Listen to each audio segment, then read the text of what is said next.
7వ తారీఖు నాడు రాత్రి 9:56 సంభవిస్తున్నమాట. అంటే హైయెస్ట్ టైం అంతా కూడా ఇదే టైం అనమాట. భారతదేశంలో కూడా ఇదే సమయాన్ని మనం ఆచరించబట్టింది. ఆ సమయంలో 9:56 గ్రహణం సంభవిస్తున్నది కాబట్టి సంభవించిన తర్వాత అంటే 9:56 అంటే 10 గంటలకు అనుకున్న ఉదాహరణ 10 గంటలకు స్నానం చేసుకోవాలన్నమాట అండి.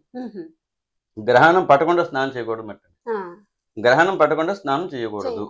ఈ గ్రహణం పట్టిన తర్వాత స్నానాన్ని ఆచరించి కూడా చక్కగా కూడా దీపారాధన చేసుకోవచ్చు అండి. అంటే మరి గ్రహణ సమయంలో అలాంటి దీపారాధన చేయొచ్చు అనమాట. కేవలంగా దేవుడు ఒక దీపారాధన చేసుకోవచ్చు, ఏమీ లేకుండా కాదు. దీపారాధన చేసుకోవచ్చు, అభ్యంతరం ఏమీ లేకుండా. మనం పూజ చేయడం వేరు, దీపారాధన చేయడం వేరు. అంటే ఈ దీపారాధన చేయడం అనేది ఏంటంటే పూర్వకాలంలో కరెంటు విద్యుత్ కాంతులు ఉండేవి కాదు కాబట్టి చీకట్లో జపం చేయకూడదు కాబట్టి అక్కడ దీపారాధన అనేది చెప్పబడింది. కాబట్టి ఒక దీపారాధన చేసుకోవడం ఎటువంటి అభ్యంతరం లేదు, దీపారాధన చేసుకోవాలి.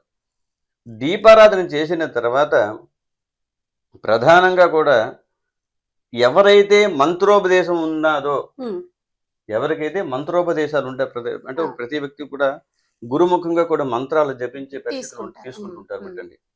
ఉపాసనా క్రమంలో ఎవరైతే ఉంటారో ఖచ్చితంగా కూడా వాళ్ళు ఈ రోజు నాడు ఆ మంత్రాన్ని జపించాలని శాస్త్రపరంగా చెప్పబడి ఉంది.